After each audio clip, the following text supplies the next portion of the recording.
Hi, I'm Miss Heuschkel. I'm here with Miss Clift, and together we're going to make our video for Spanish for back to school night. We're going to be doing this together so you get used to both seeing Miss Clift and myself. We both teach level 1, 2, and exploratory, so sometimes she may make the video or I may make the video. But just know that even if it's not your assigned teacher that you're hearing the video from, we have worked together on this, and so you'll be hearing from one of us. All right, so a little bit about me. I grew up here in Laramie, went to school at this very school, continued through high school, went and studied at UW, and then I also got a chance to study abroad in Spain for a summer. I love to travel, and since then I've traveled a lot all over the place. I've been teaching here at the middle school now for 5.5 years, and I'm a total language nerd. Really love studying those. And I am Srta Heuschkel. Sometimes the kids call me Srta H, which just means H in Spanish. It's a lot easier than my last name sometimes when you look at it. I grew up in Cheyenne, but please don't hold that against me. I also went to UW, and I studied abroad in Spain as well. I studied there for a year, and I've traveled a lot myself. I've been to 30-some countries. I'm not sure. It's more countries than states. And I've been teaching in the district for 12 years, 11 at the middle school. So this is going into my 13th year of teaching. All right, I'm going to tell you guys a little bit about what your students are going to experience in our class as far as how they're going to be learning, especially for levels 1 and 2. What we're going to be doing is moving away from the traditional grammar-based model, which was more like conjugating verbs, doing worksheets, filling in the blanks, and memorizing vocab lists. We'll be moving towards comprehensible input, especially with 1 and 2, and a little bit with our exploratory, where the focus is input. So the students will be listening to and reading a lot of Spanish. We do class-created stories, we read novels, we listen to songs. All of that is helping them to hear and read the language a lot. With that, repetition is key. We don't have long lists of vocab. We have smaller lists so that they can hear and see those words a lot, repeated over and over again, so that it's soaking into their brain instead of them having to try and memorize it. We want to make it entertaining for the kids so that it sticks as well. So we try and do things that relate to their lives. We interview them.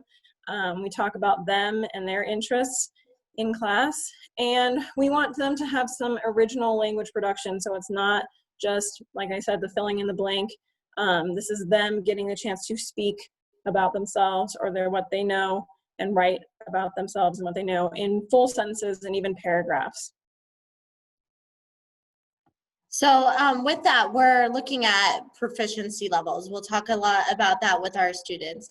If you think about when your child was first learning to speak English or their native language, you know, there wasn't a lot of output at first. The child may understand a lot, but they don't produce in full sentences. So like if you ask if they want milk or water, they may just say milk.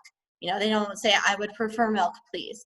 And so the way that we teach class and what we're expecting the students to produce is along the same lines of what it was for their first language. We don't expect full complete sentences right away. So that's part of why we're not so focused on grammar. Just like a young child, as they're learning, there may have been some grammar mistakes, but what was most important was that you understood the message that they were trying to get across.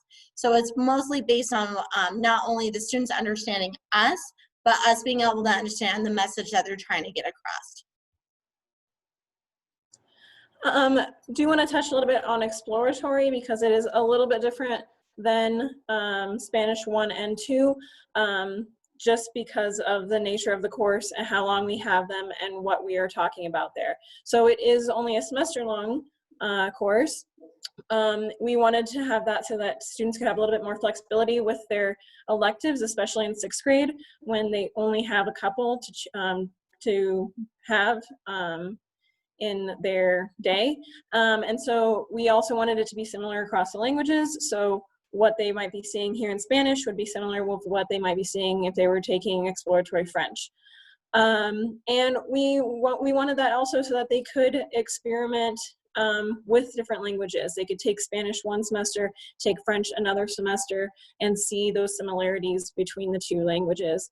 And we do a lot focused on culture in here, so we are going to use English a little bit more in this class. We do a whole unit on celebrations when we were just talking about those celebrations, and so we're going to use English a lot more. Still having them learn Spanish, but not quite to the extent that we would see in Spanish 1 and 2. So another thing that we like to talk about, because a lot of times our students have siblings or they know somebody in the dual language immersion course. And so they'll say, you know, my brother's been in it for just a year and he already knows so much more than me, you know, and I'm in Spanish too. And so part of that is because just that time for the students to be working in the language, dual language immersion, especially this year, you know, they have it every day and it's half of the day versus the traditional Spanish 1 and 2. This year, we're only going to see them twice a week in person, and it's only the 42 minutes versus that half a day. And so that much more time having that input, it's between like 8 and 10 years of what they would have in our classes is what they get in 1 year of dual language immersion. And so if you do have a student who was lucky enough to get started in that, but an older kid who's gotten started with 1 or 2, and you're like, well, they've both been taking it for a year, why is there such a difference? It comes down to the amount of time that we've had them in class. Dual language immersion just has them so much more than we do. However, I mean, you'll be impressed by how much your kids learn. Like I said before, like that speaking output is not going to be as good as their understanding of what they're reading and they're listening to. But that's just kind of the nature of how languages and acquiring a language, works. And then to finish off, we do want to get some information from you about your students, and also to give you a little bit more information about our classes. And so in this folder, you're going to find a parent letter that you can go ahead and fill out. It's a Google form that you can fill out for us. If you're not able to do that through or within this folder, we're also going to be sending it out via email, and it can also be found on Canvas. You only need to fill it out the one time, but we do want to have it in multiple places just so that everyone can find it and we can get that information from everyone.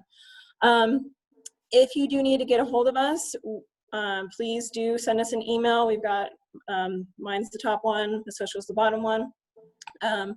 Please reach out via email to us. Do understand that, especially if you are trying to get a hold of us or your students trying to get a hold of us when they are supposed to be working at home, that we are in class teaching during that time that they might be at home, so we cannot get back to them right away if they're having some issue. Please give us about 24 hours to respond to you, so that, you know, we're not trying to rush in the middle of a class that we're teaching to try and get back to any issues they have. And also that does extend to the weekends. We're going to take those days off just for our own mental health and sanity. So if you email us Friday afternoon, you can expect a response from us on Monday. So guys, I know that's been a lot of information. All of this is new to all of us. We kind of had a crash course last semester, but not nearly like what it's going to be for us this year.